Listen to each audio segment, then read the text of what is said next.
Hello students, welcome back to my YouTube channel. तो आज हमारा लेक्चर 3 है, ठीक है। इससे पहले हम 2 लेक्चर ले चुके हैं। पहला लेक्चर आपने इंट्रोडक्टरी पार्ट समझा था, दूसरे में आपने इनकम का सर्कुलर फ्लो समझा था, ठीक है। फिर उसी टॉपिक को कंटिन्यू करते हुए, सर्कुलर फ्लो को कंटिन्यू करते हुए हमारे पास एक टॉपिक आता है, ठीक है, उसे समझेंगे आप। देखो, circular flow of income, right, ठीक है। सर्कुलर फ्लो ऑफ इनकम मैं आपको क्लियर कर चुका हूँ, ठीक है। एक बार बस एक ब्रीफ आइडिया देता हूँ। हाउस होल्ड से जो आपकी फर्म्स होती हैं वो फैक्टर सर्विसेज हायर करती हैं, फिर फर्म उसके बदले में पेमेंट करती है, राइट। वो जो पेमेंट हम करते हैं, ठीक है, उस पेमेंट से हाउस होल्ड अपना कंजम्पशन के लिए एक्सपेंडिचर करता है, राइट, ठीक है। आफ्टर दैट जो फर्म होती है वो in return to that household को क्या देती है, गुड्स एंड सर्विसेज देती है। So that was the idea of circular flow of income, ठीक है। अब आप समझो, जो हमारा सर्कुलर फ्लो ऑफ इनकम होता है इसको हम 2 पार्ट में डिवाइड करते हैं। We split it into 2 parts. First one is real flow, ठीक है, and then we have is money flow, ठीक है। Real flow, money flow. Real flow is also known as physical flow, fine, and money flow is also known as nominal flow. Fair enough? See, real flow या physical flow इसे क्यों बोलते हैं? इसे real flow, physical flow इसलिए बोलते हैं क्योंकि यहाँ पे हम सर्कुलर फ्लो के उस सेगमेंट की बात करते हैं जिस सेगमेंट में सिर्फ और सिर्फ गुड्स और सर्विसेज मींस रियल फिजिकल चीजों की मूवमेंट होती है, फिजिकल थिंग्स की मूवमेंट होती है अमंग द सेक्टर्स, ठीक है। मतलब जैसे ये आपके पास था हाउस होल्ड, ये आपके पास है फर्म, यही पढ़ा था आपने, ठीक है। What I'm saying is कि real flow is also known as physical flow क्योंकि यहाँ पे हम फिजिकल मूवमेंट को काउंट करते हैं। जैसे कि हाउस होल्ड से फर्म है, ठीक है, हाउस होल्ड से फर्म के पास क्या गया था, हाउस होल्ड से फर्म के पास गया था factor services, right. House hold ने फर्म को क्या दिया था, फैक्टर सर्विसेज। अब यहाँ पे हम कह रहे हैं कि बदले में फर्म ने क्या दिया, बदले में फर्म ने दे दिया गुड्स एंड सर्विसेज, ठीक है। तो अब आप देख सकते हो यहाँ पे जो काउंटिंग की जा रही है, यहाँ पे जो मूवमेंट हम देख रहे हैं वो सिर्फ रियल चीजों का देख रहे हैं। So that is why it is known as real और फिजिकल फ्लो, ठीक है। ये कुछ रिसेंबल होता है आपका बार्टर सिस्टम से। बार्टर सिस्टम याद करो, बार्टर सिस्टम भी ऐसे ही था कि मैंने आपको कोई गुड या सर्विस दी, बदले में आपने मुझे भी कोई गुड एंड सर्विस दे दी, तो इसे बोलते हैं हम रियल फ्लो, ठीक है। तो switching to money flow. Money flow क्या होता है, मनी फ्लो में ये हमारे पास आ गया हाउस होल्ड और ये हमारे पास आ गया फर्म। हाउस होल्ड ने फर्म को क्या दिया, ठीक है, और फर्म ने हाउस होल्ड को क्या दिया। याद करो, फर्म ने हाउस होल्ड को क्या की थी, फर्म ने हाउस होल्ड को किया था फैक्टर पेमेंट, एम आई राइट। फर्म ने हाउस होल्ड को क्या किया था, फैक्टर पेमेंट। अब फैक्टर पेमेंट, पेमेंट किस टर्म्स में होगी, of course in monetary terms, ठीक है। तो मनी आया, यहां से हाउस होल्ड ने क्या किया, हाउस होल्ड ने किया कंजम्पशन एक्सपेंडिचर, इजंट इट। अब आप इस बात को समझो, कंजम्पशन एक्सपेंडिचर, तो कंजम्पशन एक्सपेंडिचर जो होगा वो किस फॉर्म में होगा, एक्सपेंडिचर भी किस फॉर्म में होगा, मनी की फॉर्म में। तो समझो, इसमें सिर्फ मनी की मूवमेंट हो रही है अमंग द सेक्टर्स और इसमें सिर्फ फिजिकल चीजों की मूवमेंट हो रही है, फिजिकल थिंग्स की मूवमेंट हो रही है अमंग द सेक्टर्स।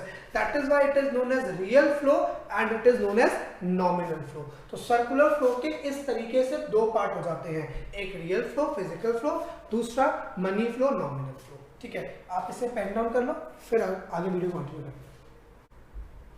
हाँ जी, तो वो कॉन्सेप्ट आपने कॉपी कर लिया होगा। नेक्स्ट कॉन्सेप्ट हमारे पास क्या है, वेरिएबल्स का।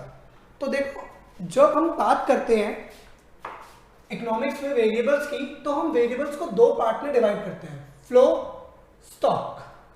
फ्लो का मतलब क्या होता है, फ्लो आपके वो वेरिएबल्स होते हैं जो एक पीरियड ऑफ टाइम में मेजर किए जाते हैं, मतलब जिनको मेजर करने के लिए हमारे पास कुछ टाइम गिवन होता है, ठीक है। जबकि ऑन द अदर हैंड अगर हम बात करते हैं स्टॉक की, स्टॉक वो कॉन्सेप्ट है जो इसी पॉइंट ऑफ टाइम पे मेजर किया जाएगा, इसमें कोई टाइम डायमेंशन नहीं है, ये अभी के अभी मेजर किया जाएगा कि अभी क्या स्टेटस है, ठीक है। जैसे कि मान लो मैं एग्जांपल देता हूं आपको, मैंने आपसे ये कहा कि अभी आपके पास कितने पैसे हैं, तो मैं इस पॉइंट की बात कर रहा हूं। अभी आपके पास चाहे 10 रुपए है, चाहे 12 रुपए है, चाहे 15 है, चाहे 100 200 300 जितने भी हैं, तो अभी है ना, इसमें टाइम डायमेंशन नहीं है, तो इससे हम क्या बोलेंगे, स्टॉक कॉन्सेप्ट। लेकिन फ्लो, जो फ्लो है हमारे पास वो क्या होगा, उसमें टाइम पीरियड है। जैसे मैंने आपसे बोला कि आपके पास एक दिन बाद कितने पैसे होंगे, या फिर मैंने आपसे बोला कि आपके पास एक महीने बाद कितने पैसे होंगे। So when you have a time period, given time period, उसमें जो चीज हम कैलकुलेट करते हैं उसे फ्लो वेरिएबल्स कहा जाता है। लेकिन जो अभी इस पॉइंट पे कैलकुलेट किया जाएगा, अभी क्या स्टेटस है, उसे हम क्या मानते हैं, उसे हम स्टॉक कॉन्सेप्ट मान के चलते हैं, ठीक है।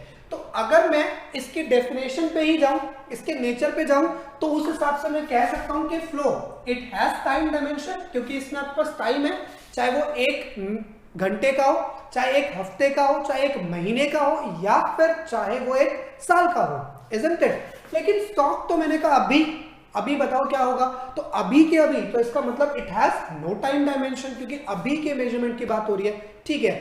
आप इस बात को बहुत बेटर अंडरस्टैंड करते होगे कि जिन चीजों के पास टाइम होता है उनमें चेंजेस आ सकते हैं, जब टाइम ही नहीं है तो चेंजेस कैसे। तो वहां से थर्ड पॉइंट मिलता है that it is a dynamic concept. एक डायनामिक कॉन्सेप्ट है, क्यों, क्योंकि ये टाइम के साथ बदल सकता है। एक दिन बाद आपके पास पैसे का अमाउंट बढ़ भी सकता है, घट भी सकता है, 1 महीने बाद भी ऑफ कोर्स। लेकिन क्योंकि ये स्टॉक है, ये नहीं हो सकता। क्यों, क्योंकि हमने क्या बात करी, हमने बात करी ये स्टैटिक है, क्योंकि ये टाइम के लिए अभी क्या है, तो अभी के अभी थोड़ा ना कोई एक मैजिकल कुछ हो जाएगा और अभी के अभी कोई चीजें इंस्टेंटली चेंज हो जाएंगी, ऐसा तो नहीं होगा ना। तो अभी जो है वो अभी है, तो इसलिए हम कहते हैं कि ये एक स्टैटिक कॉन्सेप्ट है। इसको बहुत इंपॉर्टेंटली आपने याद रखना, क्योंकि आगे कई बारी कुछ जगह पे आपसे कॉन्सेप्ट में पूछा जाता है कि भाई आपको लिखा होगा एक point like for example money supply, it is a stock concept और फ्लो कॉन्सेप्ट, या फिर लिखेंगे वेल्थ स्टॉक कॉन्सेप्ट और फ्लो कॉन्सेप्ट, ठीक है। देखते हैं एग्जांपल। इनकम, अब इनकम फ्लो है। मैंने आपसे थोड़ी देर पहले हमने सर्कुलर फ्लो की बात की थी, प्रीवियस लेक्चर में हमने सर्कुलर फ्लो की बात की थी, उसमें हमने क्या पढ़ा था, याद करो। प्रीवियस लेक्चर में हमने पढ़ा था कि इनकम जो है वो एक टाइम पीरियड में जनरेट होती है, ठीक है। हम कुछ एफर्ट्स करते हैं, कुछ टाइम देते हैं, तो इनकम आती है, राइट, इनकम जनरेट। तो इनकम को मेजर करने का कुछ टाइम होता है। लेकिन वेल्थ का मतलब है एक्यूमुलेटेड इनकम, एक टाइम पे तुमने कितना पैसा जोड़ा। तो अगर मान लो आज आप अपनी वेल्थ एस्टिमेट करते हो कि आपकी वेल्थ कितनी है, तो अभी इस पॉइंट पे तो उतनी ही रहेगी ना, अभी तो बढ़ नहीं जाएगी। वेल्थ को एक्यूमुलेट होने में टाइम लगता है, तो जिस पॉइंट पे आप मेजर करोगे वो उतनी ही है। इनकम क्या है, इनकम तो फ्लो कॉन्सेप्ट है, आज आई, कल जनरेट हुई, फिर दोबारा आएगी, फिर दोबारा आएगी, फिर दोबारा आएगी, राइट। तो हम कहते हैं वेल्थ क्या है, एक स्टॉक कॉन्सेप्ट, इनकम क्या है, एक फ्लो कॉन्सेप्ट। वैसे ही प्रोडक्शन अगर मान लो मैंने आपसे कहा कि आपकी कंपनी है जो कि सपोजिटली ये कैलकुलेटर्स बनाती है, ठीक है, तो मैंने आपसे पूछा कि आप कितनी यूनिट्स बनाते हो, तो क्वेश्चन आपका नेक्स्ट क्या आएगा, सर कितने टाइम पीरियड में। तो प्रोडक्शन में टाइम पीरियड होता है कि कितनी यूनिट बनाते हो, सर 1 घंटे की बात कर रहे हो आप, 1 हफ्ते की बात कर रहे हो आप, 1 महीने की बात कर रहे हो, या 1 साल की बात कर रहे हो। तो प्रोडक्शन क्या है, फ्लो कॉन्सेप्ट, इसमें आपके पास क्या है, टाइम डायमेंशन है। स्टॉक में नहीं है कैपिटल का मतलब अमाउंट जो इन्वेस्ट किया मैंने अपने बिजनेस को या स्मरण को स्टार्ट करने के लिए, जो अमाउंट इन्वेस्ट किया अभी, तो उतना ही आएगा ना, वो कैसे चेंज हो जाएगा। सो दैट इज द आइडिया। तो इसमें हमारे पास जो कॉन्सेप्ट है वो 2 हैं, एक है फ्लो कॉन्सेप्ट और एक है हमारे पास स्टॉक कॉन्सेप्ट, ठीक है। ये आपके ज्यादा इतना सिग्निफिकेंट नहीं है, बट ठीक है, आपको याद रखना, क्योंकि 1 मार्क्स का क्वेश्चन कभी आ सकता है कि भाई कोई एक पॉइंट लिखा होगा कि जैसे मान लो एक एग्जांपल और देता हूं, प्रॉफिट एंड लॉस अकाउंट, पूरा नाम होता है इसका ट्रेडिंग एंड P&L अकाउंट, ठीक है। इसका मतलब क्या है, इसका मतलब है, जो अकाउंट्स वाले स्टूडेंट है वो समझेंगे, हर कंपनी अपना एक रिकॉर्ड बनाती है पूरे साल का, कि पूरे साल में कितना हमने जो इन्वेंट्री है परचेज किया, कितना इन्वेंट्री हमने बेच दिया, इसके साथ साथ कितने गुड्स परचेज किए, कितने गुड्स बेच दिए, कितना मनी हमने रिसीव किया, कितना हमने पेमेंट्स कर दिया, ठीक है। पूरा का पूरा इनकम और एक्सपेंडिचर का एक अकाउंट बनता है, उसे बोलते हैं ट्रेडिंग एंड P&L अकाउंट, ठीक है। तो ये क्या है, फ्लो, कि ट्रेडिंग एंड P&L अकाउंट, इसके एंड में लिखा होता है for the year, for the year का मतलब पूरे साल का, तो ये पूरे साल का है, आपको दिख रहा है एक टाइम डायमेंशन है। जबकि इसकी जगह कंपनी की नेट वर्थ जानने के लिए, हर कंपनी की नेट वर्थ होती है ना कि कितनी उसकी एसेट्स हैं, कितनी उसकी लायबिलिटीज हैं, उसके लिए एक और अकाउंट बनता है जो कि नाम होता है बैलेंस शीट। बैलेंस शीट में लिखा होता है बैलेंस शीट एज ऑन कि इस डेट को, जैसे कि balance sheet of as on 31 of March 2020 के कंपनी की बैलेंस शीट 31 मार्च 2020 में ये थी। अब 30 मार्च को क्या थी पता नहीं, 1 अप्रैल को क्या होगी पता नहीं, ठीक है। 31 मार्च को कंपनी की बैलेंस शीट का ये स्टेटस था, तो इसे बोलते हैं स्टॉक कॉन्सेप्ट। तो 2 तरह के कॉन्सेप्ट हमारे पास होते हैं, आप इसे कॉपी कर लें फिर आगे बढ़ते हैं।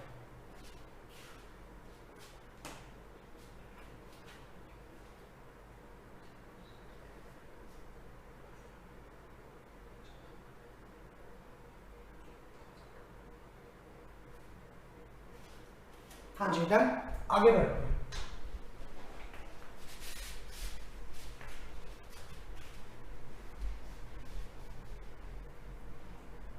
आपको याद होगा लेक्चर 2 में जब मैं सर्कुलर फ्लो आपको पढ़ा रहा था तो मैंने आपको एक कॉन्सेप्ट समझाया था फैक्टर पेमेंट, राइट।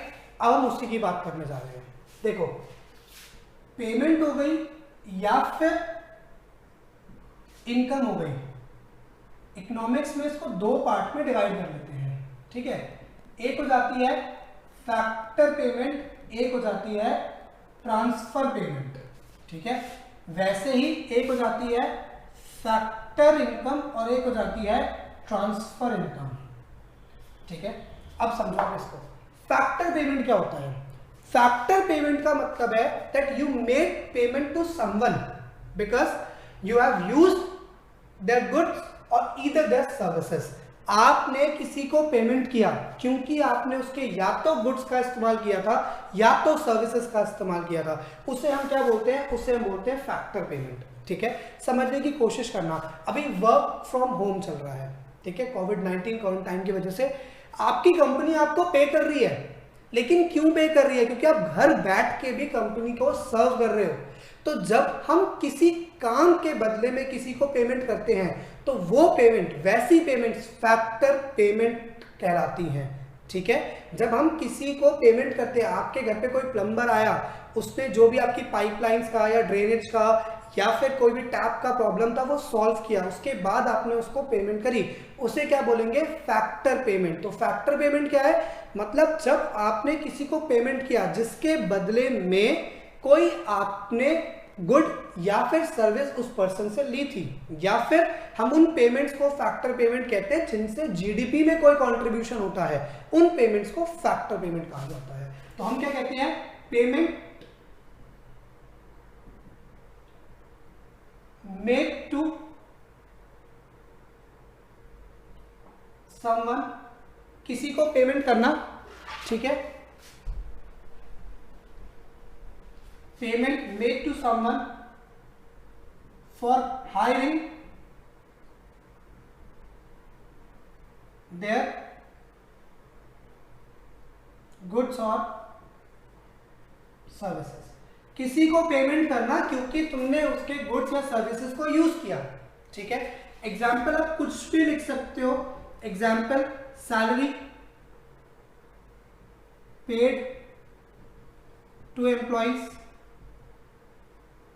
राइट, या फिर फी पेड टू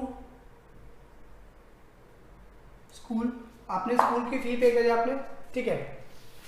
ट्रांसफर, अब ट्रांसफर पेमेंट क्या है, ट्रांसफर पेमेंट्स हमारी वो पेमेंट्स होती हैं जिनके बदले में हम कोई भी गुड या सर्विस जो है वो नहीं लेते, जस्ट हम किसी को सर्व करने के मोटिव से पे करते हैं। एग्जांपल समझो, कोविड-19 चल रहा है, आप घर पे हैं, आपकी कंपनी आपको पेमेंट कर रही है, आपकी कंपनी के लिए फैक्टर पेमेंट है, क्यों, क्योंकि आप उनको काम करके दे रहे हो। लेकिन आपने देखा कि अपने आसपास बहुत प्रॉब्लम चल रही है, कई लोग जो डेली वेज अर्नर्स थे वो लोग सर्वाइव नहीं कर पा रहे क्योंकि उनके पास पैसा नहीं आ रहा, तो जस्ट ओवरवेल्म होने की वजह से आपने उनको क्या करा, हेल्प कर दिया। हेल्प कर दिया मतलब आपने गए, आपने जाकर के उनको राशन दिलवा दिया, ठीक है, राशन दिलवा दिया, या फिर आपने उनको पैसे दे दिए कि भाई तुम ले लो पैसे, जो तुम्हें ठीक लगे तुम वो करना। इन सच केसेस उन लोगों ने आपको ना कोई गुड दिए ना कोई सर्विस दिए, बट आपने पेमेंट तो कर दी ना, तो ऐसी पेमेंट्स को हम क्या कहते हैं, ट्रांसफर पेमेंट। तो मतलब पेमेंट, ठीक है, मेड, ठीक है, टू इंक्रीज सोशल वेलफेयर, वो पेमेंट जो आप जस्ट सोशल वेलफेयर के मोटिव से कर देते हो, डोनेशंस, ठीक है। एग्जांपल जो होती है, एग्जांपल अगर हम बात करें क्या है, तो जो भी डोनेशन हम देते हैं किसी को, ठीक है, डोनेशन हो गया, ठीक है। इसके अलावा गवर्नमेंट से हमें सब्सिडी मिलती है, गवर्नमेंट हमें क्या देती है, सब्सिडी देती है, ठीक है। जब हमें गवर्नमेंट सब्सिडी मिलती है, हम कुछ करते थोड़ी ना, एलपीजी सिलेंडर पे सब्सिडी मिल रही है, क्या करते हैं, कुछ नहीं करते, बस इस कंट्री में रह रहे हैं, गवर्नमेंट ने एक प्लान है। इसके अलावा गवर्नमेंट आपको अनएम्प्लॉयमेंट अलाउंस देती है, ठीक है। तो ये सब चीजें क्या होती हैं, ये सारी चीजें ट्रांसफर पेमेंट है। तो अब कंट्रास्ट देखो, फैक्टर पेमेंट किसको मिलेगी, फैक्टर पेमेंट मिलेगी टू फैक्टर्स ऑफ प्रोडक्शन, ये सिर्फ फैक्टर्स ऑफ प्रोडक्शन को मिलेगी। ऑब्वियस सी बात है, जिन लोगों ने प्रोडक्शन में कोई मेहनत करी होगी, ठीक है, उन्हीं को तो मिलेगा, ये किसी को भी मिल सकती है, ठीक है। अब इसका एक बहुत वो चीज समझो ध्यान से, एक क्लियर कंट्रास्ट जिससे बहुत अच्छे समझ में आएगा। जैसे कि एक होती है रिटायरमेंट पेंशन, है ना, रिटायरमेंट पेंशन, रिटायरमेंट पेंशन को हम फैक्टर पेमेंट मानते हैं। अभी मैं कंपनी की साइड से बात कर रहा हूं ना, तो रिटायरमेंट पेंशन दी किसी कंपनी ने आपको, तो ये क्या है, ये फैक्टर पेमेंट है। क्यों, क्योंकि कंपनी ने क्यों दिया आपको, क्योंकि भाई आपने कंपनी के लिए लंबे टाइम तक, प्रोलॉन्ग्ड पीरियड तक आपने कंपनी को सर्व किया, इसलिए कंपनी ने रिटायरमेंट पेंशन दी। मतलब आपने काम किया ना, कभी काम किया था तभी तो आपको मिल रही है, अगर नहीं काम किया तो नहीं मिलती, तो इसलिए वो फैक्टर पेमेंट है। लेकिन समझो एक बात को, अगर आपको मिलती है ओल्ड एज पेंशन, ठीक है, तो ये क्या है, ये है ट्रांसफर पेमेंट गवर्नमेंट की साइड से आपको। क्यों, ओल्ड एज पेंशन, आपने ना अपने कोई फॉर्मूला यूज कर लिया, या आप कोई दवाई खा के बूढ़े हो गए, आप नेचुरल थे, नेचुरली आप बूढ़े हो गए, क्योंकि आप बूढ़े हो, गवर्नमेंट मानती है आप कमा नहीं सकते, इसलिए गवर्नमेंट आपको फैसिलिटेट करने के लिए क्या देती है, ओल्ड एज पेंशन। तो ये चीज आपने बहुत ध्यान से समझनी है कि क्या फैक्टर पेमेंट है, क्या ट्रांसफर पेमेंट है। अब आप समझो, कंपनी की साइड से जो आपको पेमेंट हुई वो फैक्टर पेमेंट है, तो आपने जो रिसीव करी वो क्या हो जाएगी, वो हो जाएगी factor income, isn't it. Company ने पे किया तो कंपनी के लिए पेमेंट, आपने रिसीव किया तो आपके लिए इनकम। सिमिलरली डोनेशन आपने दी, आपके लिए ट्रांसफर पेमेंट, लेकिन जो डोनेशन जिस पर्सन ने ली उसके लिए ट्रांसफर इनकम, है ना।